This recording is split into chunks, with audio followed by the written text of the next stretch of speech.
और अब हमारी खास सीरीज लूटघर। लूटघर में आज हम आपको दिखाएंगे कि कैसे बिल्डर के साथ जब सरकारी अधिकारी मिल जाते हैं तो करप्शन की बिल्डिंग आसमान छूने लगती है। बिल्डर वादा करता है कि ये ग्रीन एरिया है, यहाँ आप सुबह शाम टहल सकते हैं, यहाँ बच्चों के साथ खेल सकते हैं, आपको साफ हवा मिलेगी, धूप मिलेगी। लेकिन लालच की दीवार जैसे जैसे बढ़ती है, ईमानदारी घिसने लगती है और फिर एक बार उपभोक्ता लाचार हो जाता है। देखिए रिपोर्ट।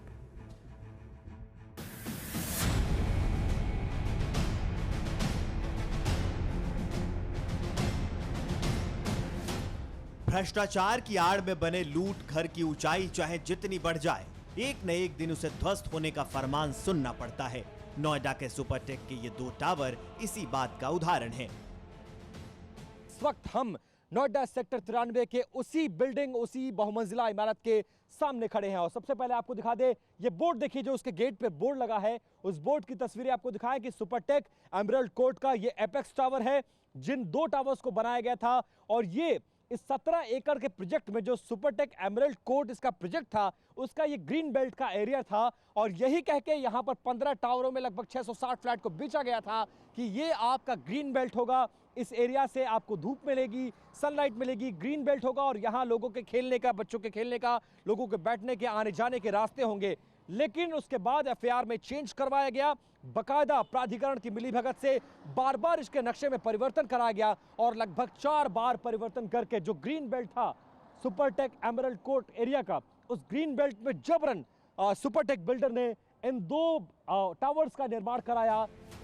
बिल्डर ने अवैध निर्माण किया, बायस ठगे गए और नोएडा प्राधिकरण ने बायस के बदले बिल्डर का ही साथ दिया। यहाँ तक कि सुप्रीम कोर्ट को कहना पड़ा, नोएडा प्राधिकरण के चेहरे ही नहीं, उसके मुंह, नाक, आंख सभी से भ्रष्टाचार टपकता है। कोर्ट ने प्राधिकरण से कहा कि ये दुखद है कि आप डेवलपर्स की ओर से बोल रहे हैं, जबकि आप निजी अथॉरिटी नहीं, पब्लिक अथॉरिटी हैं। आखिर सुप्रीम कोर्ट ने ऐसा क्यों कहा, यह आपके लिए बहुत ध्यान से सुनने की बात है। इसमें 2 पॉइंट्स थे जो सबसे इम्पोर्टेंट थे। एक तो ये था कि भाई 2 बिल्डिंग्स के बीच में कितना डिस्टेंस होना चाहिए, ये रेगुलेशंस में प्रोवाइडेड है। तो 2010 के रेगुलेशंस हैं, उससे पहले 2006 के रेगुलेशंस हैं। तो उसमें ये जो हाइट इस बिल्डिंग्स की, इन दोनों बिल्डिंग्स की जो है, उसके हिसाब से करीब 20 मीटर होने चाहिए थे। जो एग्जिस्टिंग बिल्डिंग है, जो एस्टर 1 और ये जो नई बिल्डिंग ये बना रहे थे, कम से कम 20 मीटर होने चाहिए थे। इन्होंने केवल 9 मीटर छोड़े थे, लेकिन उसके बावजूद नोएडा ने इस प्लान को सैंक्शन कर दिया था। दूसरा पॉइंट ये था कि भाई आपने ये जो यूपी अपार्टमेंट ओनरशिप एक्ट है 2010 की, उसमें यह है कि आपने एक बार फ्लैट्स बेच दिए तो फ्लैट बायर्स के प्रोपोर्शनेट शेयर हो जाता है कॉमन एरियाज़ में। कोई गार्डन है, क्लब है, ये सब हाँ, ये इन सब में कॉमन एरियाज़ में प्रोपोर्शनेट शेयर हो जाता है। तो अगर 100 बायर्स हैं तो उनका 100 शेयर ईच हो गया। तो उसमें आप बायर्स अगर बढ़ा दें, 200 बायर कर दें अब, तो सबका शेयर आधा आधा हो गया। तो वो जो एग्जिस्टिंग फ्लैट बायर्स हैं, उनकी परमिशन के बिना आप नहीं कर सकते। साल 2005 में सुपरटेक ने 17 एकड़ में एक प्रोजेक्ट की शुरुआत की। कुल 15 टावर्स का निर्माण कराया जाना था, जिनमें 11-11 फ्लोर्स थे। इसके अलावा ग्रीन एरिया भी छोड़ा गया था। लेकिन वर्ष 2011 आते आते ग्रीन बेल्ट में बिल्डर ने कंस्ट्रक्शन शुरू करा दिया। आरडब्ल्यूए के विरोध के बावजूद बिल्डर नहीं रुका तो लोगों ने प्राधिकरण का दरवाजा खटखटाया। तब से लेकर सुप्रीम कोर्ट तक ये लड़ाई आसान नहीं थी। 2010 में जब शायद इसकी कंस्ट्रक्शन थोड़ी बहुत शुरू की थी, तो हम लोगों ने समझ नहीं पाए ये क्या हो रहा है, गड्ढा सा खोद दिया है, कुछ समझ पाते। आरटीआई डाली, नोएडा अथॉरिटी में रिक्वेस्ट डाली, सुपरटेक को पूछा ये क्या है। जब नहीं बताया गया तो 2012 में हम लोग फिर हाई कोर्ट गए। 2014 में वहाँ से निर्णय आया इसी 2 टावर को डिमोलिशन का, और उसके बाद सुपरटेक सुप्रीम कोर्ट गया। जो हम रिटायर्ड आदमी थे, वो अनरिजर्व्ड 3rd क्लास में हमने कम से कम 20-25 दफ़ा यहाँ से इलाहाबाद ट्रैवल किया। और लेकिन भगवान ने चाहा, जैसे कहा सत्यमेव जयते, या देर है अंधेर नहीं है, वही चीज़ हमारे साथ में हुआ है।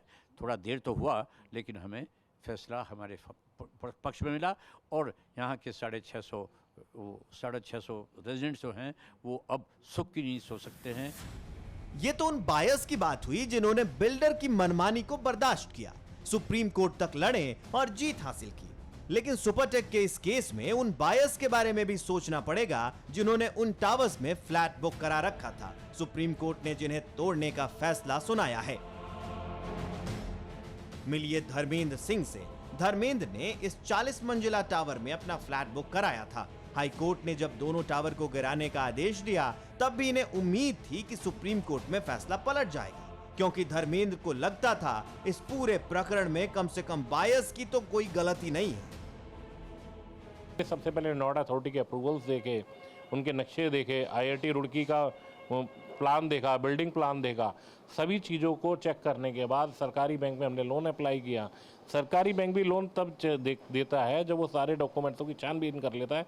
तो झांसे में हम नहीं आए, हम तो एक तरीके से सरकारी जो ये बिल्डर है, सरकार और बिल्डर के बीच का जो गठजोड़ है, हम लोग उसका शिकार हुए हैं।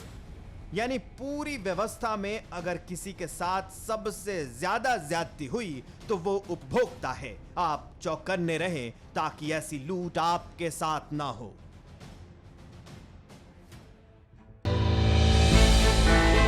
हमने की गलती फिर एक बार, कोरोना ने किया दोबारा प्रहार। मास्क, 2 गज दूरी, करें अपनी सुरक्षा खुद। कोरोना टीका हम सबको लगाना है, मिलकर साथ समझदारी से कोरोना को हराना है।